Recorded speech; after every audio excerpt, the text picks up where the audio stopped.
మా ఆడబిడ్డలకు మీ సోదరుడుగా ఈరోజు మీకు చీరలు కానుకగా ఇవ్వాలని సంఘంలో చేరిన సభ్యులకు ప్రతి సంవత్సరం 2 చీరలు ఇవ్వాలని ఇలా ప్రభుత్వం తీసుకున్నాం.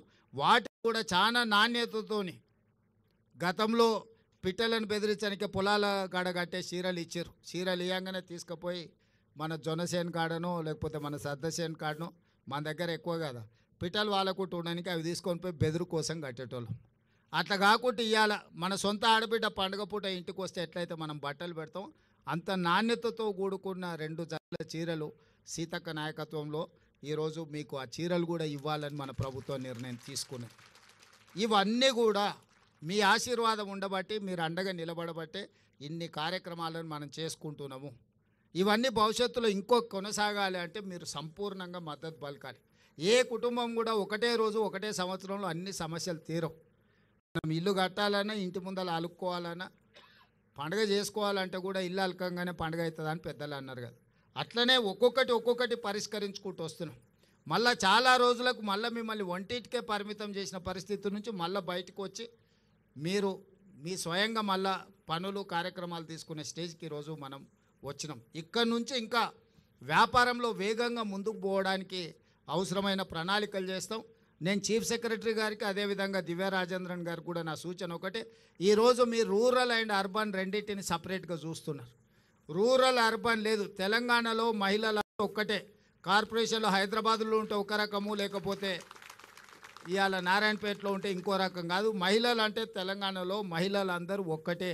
దీన్ని మొత్తం ఒకటే విధానంతో తీసుకొని ముందుకు రావాలి. దీనికి సంబంధించి ఒక ప్రత్యేకంగా మొత్తం వ్యవస్థను ఏర్పాటు చేయాలి. హైదరాబాద్లో ఉన్న వాళ్ళు ఎవరు? మా నారాయణపేట మక్తల్ నుంచో, లేకపోతే దేవరకద్ర నుంచో, కొడంగల్ నుంచో, లేకపోతే కల్వకుర్తి అచ్చంపేట నుంచో మక్తల్ నుంచి పోయిన వాళ్ళే హైదరాబాద్లో ఉన్నారు. ఎవరు ఉన్నా మన చుట్టాలే కదా, మనోళ్ళే కదా ఎవరైనా, ఇక్కడైనా అక్కడైనా. అందుకే ఇప్పుడు అర్బన్ వేరు, పట్టణ ప్రాంతాలు వేరు, గ్రామీణ ప్రాంతాలు వేరు మహిళా సంఘాలకని గత ప్రభుత్వం నిర్ణయాలు ఉన్నాయి. ఇప్పుడు అట్లా కాకుండా మహిళలు అంటే మహిళలందరూ ఒక్కటే.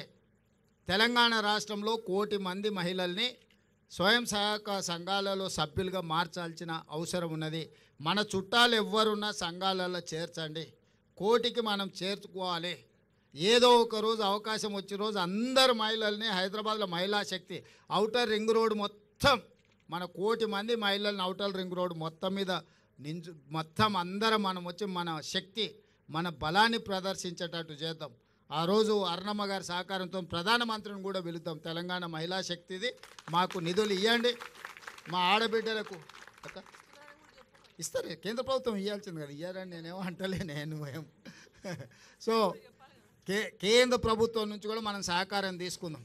ఇది రాష్ట్ర కేంద్ర ప్రభుత్వాలు ఇచ్చిపుచ్చుకునే ధోరణిలో ఉండాలి. ఎన్నికలు వచ్చినప్పుడే రాజకీయాలు, మిగతా సమయంలో అభివృద్ధిలో వాళ్ళ వాటా వాళ్ళు అత్తగారింటి నుంచైనా తల్లిగారింటి నుంచి అయినా ఏదైనా పిల్లల మంచి కోసం వస్తుందంటే వద్దనేదే ఉంది. ఇప్పుడు అరుణమ్మకు ఇది తల్లిగారిలు, అవతల అత్తగారిలు. తల్లిగారింటికి ఏం తెచ్చినా అత్తగారింటికి ఏం తెచ్చినా మనం ఏం వద్దనేది లేదు. ఇంకా ఎక్కువ నిధులు తీసుకురావాలి అరుణమ్మ గారు. మనం అవసరమైనప్పుడు మనందరం కలిసి ఒక తాటి మీద నిలబడాలి. మన ప్రాంతాన్ని అభివృద్ధి చేసుకోవాలి. ఎన్నికలు వచ్చినప్పుడు ఎవరు రాజకీయాలు వాళ్ళు చేసుకుంటారు. ఇవాళ 1 కోటి మంది మహిళల్ని కోటీశ్వరులు చేయడమే లక్ష్యంగా, అందులో భాగంగా ఈరోజు ఈ పెట్రోల్ బంకు మనం ఏర్పాటు చేసుకున్నాం.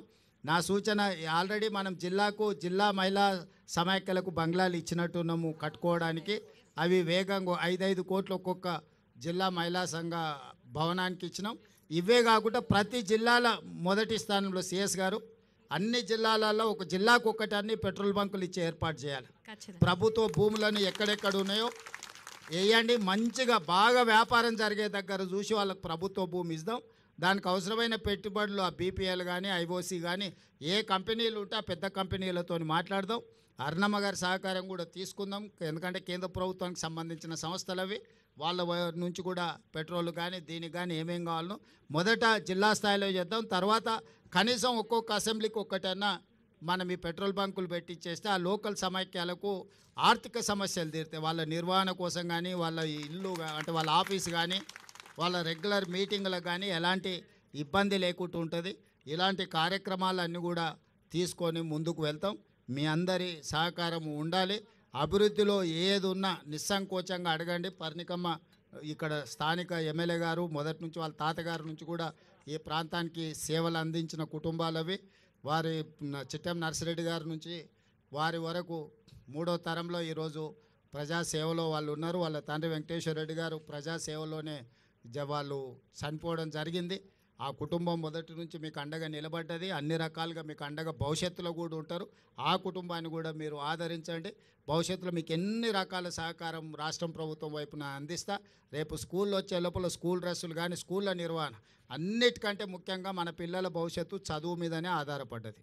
చదువుకుంటే జీవితంలో అన్నీ సాధించవచ్చు. మన పాఠశాలల్లో టీచర్లు రాకపోయినా, టీచర్లు లేకపోయినా, పాఠశాలలో వసతులు లేకపోయినా, మన ఆడపిల్లలకు బాత్రూమ్లు గిన ఏం లేకపోయినా మీరు అడిగి కలెక్టర్లను కలిసి అడిగి చేయించుకొని వాటిని కట్టించుకోవడమే కాదు, వాటిని నిర్వహించుకోవడం కూడా మన బాధ్యత. కట్టుకొని మనం గాలికి వదిలేస్తే ఊర్లో వాళ్ళు వీళ్ళు అది పాడు చేసేస్తే మన పిల్లలకి ఇబ్బంది అవుతుంది. ఊర్లు పెరిగిపోయినాయి, ఆడపిల్లలు ఎక్కడ బయటికి పోలేని పరిస్థితి ఉంటుంది.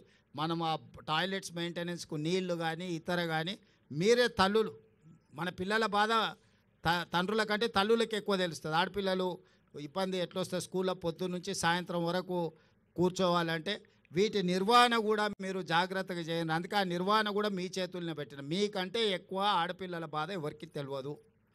ఆ ఆడపిల్లలు బడిలో ధైర్యంగా చదువుకోవాలంటే వాళ్ళకి కావాల్సిన వసతులు మనం చూడాలి.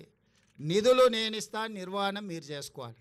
నిర్వహణ సరిగ్గా చేయకపోతే నిధులు ఇచ్చినా ప్రయోజనం ఉండదు. నిర్వహణ మీ చేతిలో పెట్టుకోరు.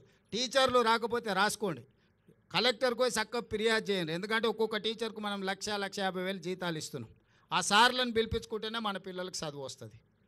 సార్లు రాకపోతే మనం ప్రభుత్వం ఎన్ని పెట్టినా మనకేం ప్రయోజనం లేకుండా పోతుంది. కాబట్టి పాఠశాలల మీద ప్రత్యేకమైన దృష్టి పెట్టుంది. మన ఊర్లో ఉన్న పాఠశాల మంచిగా ఉండాలి.